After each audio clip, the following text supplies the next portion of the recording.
Hola a todos y bienvenidos a Mercato NBA. Soy Álvaro y atención porque hoy mismo, 15 de diciembre, se abre extraoficialmente el mercado de traspasos de la NBA con más de 80 jugadores que pasan a ser traspasables a partir de hoy mismo. Así que, si hablamos de mercado, tenemos que hablar de el protagonista indiscutible que lo va a condicionar absolutamente todo y ese es, por supuesto, Giannis Antetokounmpo.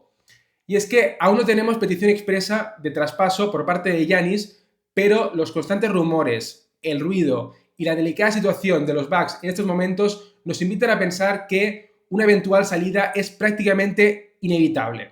Por eso arrancamos este primer episodio analizando todas las claves de la saga Giannis Antetokounmpo y estas claves son importantísimas para entender la situación actual en torno a la superestrella de los Bucks y las dinámicas de mercado que van a influir en esta operación. Y después de poner todas las cartas sobre la mesa, os voy a lanzar una idea de traspaso que seguramente sea la propuesta más realista y con más sentido para todas las partes de las que hayáis podido escuchar o leer ahí fuera. Así que atentos para ver ese traspaso. Y bien, vamos allá, activamos ya el modo mercado y vamos a explorar todos los ángulos de este traspaso inminente de Giannis Antetokounmpo. En este caso en particular, es importante tener en cuenta que hay al menos tres partes implicadas en esta operación, que son, por un lado, por supuesto, Giannis, los Bucks y también el equipo comprador. Normalmente, la opinión de los jugadores que están involucrados en un traspaso se suele pasar por alto, pero todos entendemos que Giannis no es cualquier jugador, así que su estatus de jugador de franquicia y de jugador top mundial hacen que la opinión de Giannis sea igual de determinante o más que los intereses de los equipos involucrados. Además, su situación contractual es clave. Estamos hablando de que le queda en estos momentos este año y un año más de contrato garantizados con un player option para la temporada 27-28. Así que podría ser agente libre en el verano de 2027. Esto significa que ante un posible riesgo de fuga de Giannis en apenas año y medio, muchos equipos van a querer garantías de que Giannis vaya a querer firmar una extensión de contrato y de lo contrario van a hacer ofertas muy bajas o directamente se van a retirar de las pujas por Giannis. Dicho esto, está claro que la opinión de Giannis es fundamental, así que la pregunta es, ¿qué es lo que quiere Giannis? Y la respuesta es todo. Parece ser que Giannis quiere ser el jugador más fiel de la historia, jugando toda su carrera para un solo equipo y al mismo tiempo quiere aumentar su pedigrí ganando más títulos. En abstracto, ambas aspiraciones son perfectamente válidas, pero en este caso en concreto son totalmente incompatibles. Los Bucks han cedido ante todas las presiones de Giannis en el pasado, hipotecando el futuro de la franquicia hasta en dos ocasiones, primero con el fichaje de Jrue Holiday, que fue sin duda un éxito rotundo, y después con el fichaje por Damian Lillard, que en este caso fue un desastre estrepitoso, y ha sido lo que nos ha llevado hasta este punto en el que los Bucks ya prácticamente no tienen opciones, están en un callejón sin salida. Es verdad que aún tienen la opción de traspasar un pick de primera ronda en este mercado, que sería probablemente el pick de 2031, pero seguramente esto va a ser insuficiente para hacer una transformación como para realmente elevar el estatus del equipo al de un contender. Así que estamos hablando de un mundo de fantasía, un mundo prácticamente imposible y, seamos sinceros, todo el mundo lo entiende, lo sabe Giannis, lo saben los Bucks, lo saben los fans de la NBA, pero parece que nadie lo quiere decir en voz alta. Y bueno, a pesar de ello, Giannis sigue exigiendo o pidiendo, como digo, lo imposible, que es que los Bucks sean un equipo aspirante al título, y por eso nos encontramos en esta encrucijada en la que la única salida viable y razonable es el traspaso de Giannis. Pero lo que resulta más frustrante es que Giannis parece estar empeñado en seguir ciego ante la situación actual del equipo y no quiere afrontar esta realidad que tanto le aterra porque le enfrenta ante un dilema interno entre la lealtad con la franquicia que le ha dado todo y con la que ha ganado un título y con la que está eternamente agradecido y en perfecta sintonía con su afición y la lealtad a sí mismo, siendo un jugador ultra competitivo y que, como es lógico y normal, quiere competir al máximo nivel. Entonces, estas posturas enfrentadas están suponiendo un auténtico dilema de unas dimensiones a que muy pocos jugadores se tienen que enfrentar porque hay muy pocos jugadores del calibre de Giannis. En fin, es difícil entender por qué Giannis quiere continuar alargando esta agonía y yo personalmente desisto de tratar de adivinar qué es lo que pasa por la cabeza de Giannis. Lo que sí que sabemos es que hace unas 2 semanas, después de una derrota dolorosa frente a los Wizards, Giannis decidió hacer una cosa bastante extraña y un tanto inmadura, que es borrar todas las fotos, o casi todas las fotos, creo que dejó una o dos, que tuvieran que ver con los Bucks en redes sociales. Y esta maniobra suele ser un gesto de pasivo-agresividad que utilizan otras superestrellas que nos podría cuadrar más con, por ejemplo, Jimmy Butler o jugadores de este estilo que no están preocupados por sentirse incómodos o por crear un clima de, en fin, de mal rollo con su franquicia. No parece que sea el caso de Giannis, que está empeñado en no ser el malo de la película, pero sí que igualmente es un gesto notable y algo que no ha decidido hacer de forma aleatoria, o por lo menos creo que si es algo realmente random, has escogido el peor timing posible para hacerlo. Así que a mí me cuesta mucho creer que detrás de esta maniobra no hay algún tipo de mensaje que puede ser una de dos. Una petición de traspaso encubierta, sin querer decirlo expresamente porque le sabe muy mal traicionar a la afición de los Bucks, aunque para mí una petición de traspaso a estas alturas, después de lo que ha hecho por la franquicia, no sería ninguna traición, pero bueno, él a lo mejor lo ve así. Y la otra opción es que sea la enésima maniobra de presión para que los Bucks se movilicen y se activen, posicionándose otra vez como compradores en este mercado para encontrar algún refuerzo. Pero bueno, básicamente las opciones a día de hoy para mejorar el equipo sería unir a Kyle Kuzma con ese pick de primera ronda que les queda por traspasar y tratar de, no sé, encontrar algún jugador de rotación un poquito mejor, pero sinceramente es que ni siquiera con un target ambicioso como un, no sé, Trey Murphy, que es un jugador que va a estar muy cotizado en ese mercado, pues yo creo que primero de todo no les da, y es que aunque pudieran ficharlo, sería insuficiente para realmente mejorar a esta plantilla y convertirla en aspirantes. Así que, como decía antes, las opciones son muy limitadas, prácticamente nulas, entonces creo que este tipo de intentonas de Giannis tenían sentido en el pasado, pero ahora mismo ya no tienen ningún sentido. ¿Qué más sabemos? Sabemos que Brian Windhorst informaba recientemente de que este verano Giannis había comunicado en privado a los Bucks que en caso de ser traspasado, su destino preferido serían los Knicks. Y a raíz de eso, en septiembre, los Bucks estuvieron negociando con los Knicks, pero al final esas conversaciones no llegaron a ningún tipo de acuerdo y da la sensación de que las partes no llegaron a acercarse demasiado. Pero el hecho de que Giannis tenga un destino preferido es destacable, primero de todo porque sitúa a los Knicks en una situación negociadora privilegiada frente a otros equipos por el simple hecho de que se sabe que Giannis querría jugar para los Knicks,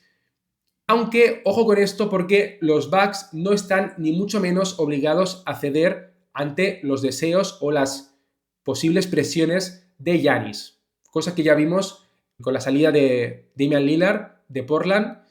que si lo recordáis, Lillard insistía en que su destino preferido era Miami, pero los Blazers se negaron y lo acabaron traspasando a los Bucks. Así que con esto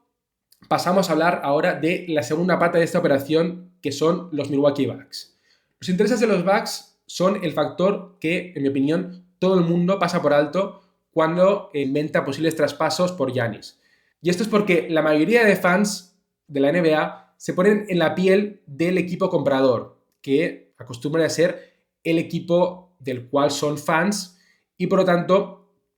piensan o plantean posibilidades de traspaso que son muy ventajosas para su equipo, pero muy malas opciones para los Bucks.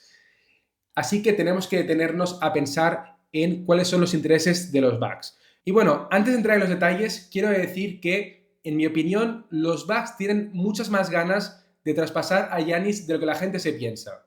Y esto lo digo porque si nos fijamos en los últimos movimientos de los Bucks en el mercado, empezando por el traspaso de Chris Middleton por Kuzma en el pasado mercado de invierno y seguido de el wave and stretch de Damian Lillard este verano, seguido de el fichaje de Miles Turner, creo que todo esto no reflejan la narrativa que nos han tratado de vender habitualmente los medios de que los Bucks están haciendo todo lo posible por retener a Giannis, por contentarle, y yo creo que realmente la motivación es otra, que es, por un lado, hay un aspecto financiero muy a tener en cuenta, que es que han abaratado muchísimo la plantilla con estas dos maniobras y por lo tanto ahora están por debajo del impuesto de lujo, que creo que es una de las prioridades en estos momentos, teniendo en cuenta que el equipo no aspira a absolutamente nada, ni siquiera creo que te han garantizado el acceso a playoffs ni mucho menos. Entonces, con un equipo así no tiene sentido pagar el impuesto de lujo, eso por un lado, pero es que también creo que llevan al menos un año preparándose para este momento del traspaso de Giannis. Entonces, el hecho de, por ejemplo, ahora tener durante los próximos 5 años un agujero de 22 millones y pico por el wave and stretch de Damian Lillard, o sea, un agujero económico que le sitúa en una situación de desventaja frente al resto de equipos a la hora de construir su plantilla, pues yo creo que esto es una cosa que demuestra que la prioridad en estos momentos no es Giannis, sino la etapa post-Giannis. Y creo que esto Giannis también lo sabe y hay un punto de frustración aquí por parte de Giannis, que es lo que le ha llevado a pues, hacer el tema este de las redes sociales y a filtrar las informaciones recientes que hemos descubierto, que hemos escuchado o leído, mejor dicho, por parte de Shams Charania, que, bueno, cada vez que ha hablado de la situación de Giannis siempre viene a decir lo mismo, que hay conversaciones en marcha, pues Giannis y su agente se reúnen con el equipo para pensar en su futuro, bueno, muchas conversaciones, muchos pensamientos, pero no acaba de materializarse en nada, pero cada vez que vemos estas noticias está claro que el rum rum y el ruido va a ir en aumento. Y bien, centrándonos en el contexto de un hipotético y más que probable traspaso de Giannis, ¿cuál sería el marco mental de los Bucks? Para mí, la respuesta es muy sencilla y creo que no hay grandes misterios en este sentido, y es que los Bucks están dispuestos a cambiar un presente mediocre con Giannis, sin olvidar que, a pesar de que sea mediocre, tiene una serie de ventajas, especialmente cuando eres una franquicia pequeña, un mercado pequeño como es el de Milwaukee, porque pues Giannis sigue siendo un atractivo enorme para todos sus fans, la gente pues tiene ganas de ir al estadio a verle jugar, la gente aún compra camisetas a su nombre, etcétera, etcétera. Entonces esto en términos de negocio, en términos de ingresos, sigue siendo un factor muy a tener en cuenta. En fin, con todo este contexto, tiene sentido pensar que para los Bucks quizá no sea tan prioritario ser aspirantes al título y haya otros beneficios de retener a Giannis. Entonces, ¿por qué estarían dispuestos a cambiar esto los Bucks? Pues sin duda la respuesta sería por un futuro ilusionante. Así que la pregunta pasa a ser, ¿qué es o cómo conseguir un futuro ilusionante? Y aquí es donde debemos tener en cuenta qué tipo de franquicia son los Bucks. Repito, mercado pequeño y, seamos sinceros, un equipo que no es el destino más apetecible para las estrellas de la NBA. Y además, si nos fijamos en los dos mejores jugadores de la historia de los Bucks, como decía, Karim y Giannis,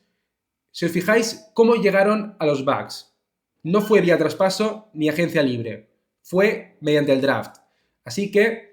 lo más probable es que la siguiente superestrella o el siguiente jugador franquicia también proceda del draft. Por eso los picks van a ser un factor determinante para valorar las ofertas que lleguen por Giannis, y es importante tener en cuenta que no todos los picks son igual de valiosos. Y también en relación a los picks es importante recordar que los Bucks no controlan sus picks de primera ronda hasta el año 2031. Así que en estos momentos la opción de traspasar a Giannis y tanquear no está encima de la mesa para los Bucks. Y por eso es importante también saber quiénes son los equipos que controlan esos picks futuros de los Bucks y, bueno, luego hablaremos de ello, no me quiero adelantar. Por último, hay que hablar de los equipos potencialmente compradores. En abstracto, sabemos que cualquier equipo estaría encantado de tener a Giannis en plantilla, y es que a sus 31 años sigue siendo un jugador top 4 del mundo, solamente posiblemente por detrás de Shea, Jokic y Luka Doncic, pero precisamente su edad, esos 31 años y el alto precio que habría que pagar para poder ficharle, seguramente sean factores que puedan desmotivar a algunos equipos. Y es que hay una realidad que también se acostumbra a olvidar cuando se hacen fantasías de fake trades y, en fin, se especula con este tipo de cosas, y es que para poder fichar a un jugador como Giannis tienes que estar dispuesto a sacrificar algo muy valioso. Y aquí es donde hay que analizar caso por caso qué puede ofrecer cada equipo y cuánto estaría dispuesto a sacrificar para fichar a Giannis. Pero antes podemos descartar a varios equipos de este debate de la puja por Giannis. En mi opinión, hay 3 categorías de descartes que serían las siguientes. Primero están los equipos que son demasiado malos, así que Giannis se negaría en rotundo a fichar por uno de estos 6 equipos. Estoy hablando de los Nets, los Wizards, Hornets, Jazz, Pelicans y Kings. Después tendríamos una segunda categoría de descartes, que es la de los equipos que, en mi opinión, no se pueden permitir el precio que supondría el traspaso por Giannis. Aquí tenemos a 4 equipos y estoy siendo muy conservador. Seguramente podríamos meter algún equipo más, pero para mí estos 4 son equipos que 100% no tienen suficientes recursos, sobre todo en la forma de picks traspasables, y estos serían los Suns, los Timberwolves, los Nuggets y los Clippers. Y por último están los equipos que están encantados con la situación actual de su franquicia y por lo tanto se autodescartan ellos mismos de las pujas por Giannis. Aquí, si nos basamos en el sentido común, pero también en las informaciones recientes de Mark Stein, tenemos a 3 equipos, que son los Thunder, los Rockets y los San Antonio Spurs. Es verdad que estos últimos 2, Houston y San Antonio, son 2 equipos que seguramente invitan a un debate más abierto, más profundo, sobre si realmente están descartados de las pujas por Giannis, pero creo que en el caso de los Thunder podemos estar todos de acuerdo en que son un equipo que en estos momentos está rozando la perfección, y no solamente en el plano competitivo, que también, sino que incluso en el plano financiero la gestión es impoluta. Entonces, tocar lo que tiene montado el proyecto actual sería muy arriesgado y muy poco recomendable desde mi punto de vista. Así que los Thunder seguro que están fuera, y los Rockets y los Spurs posiblemente también, pero ya os digo que no me atrevo a decirlo al 100%. Y bueno, dicho esto, hasta aquí este episodio, que la intención era, pues eso, poner todas las cartas sobre la mesa, sobre el actual contexto de la saga Giannis Antetokounmpo, y os dejo aquí el episodio en el que planteo el traspaso más realista de Giannis en base a toda esta información que hemos comentado. Así que nada, espero que os haya gustado este episodio, nos vemos en el siguiente y os animo a suscribiros al canal para no perderos absolutamente nada de este mercado NBA que está apenas empezando y que va a estar cargado de muchísima acción en los próximos días y semanas. Gracias a todos y hasta pronto.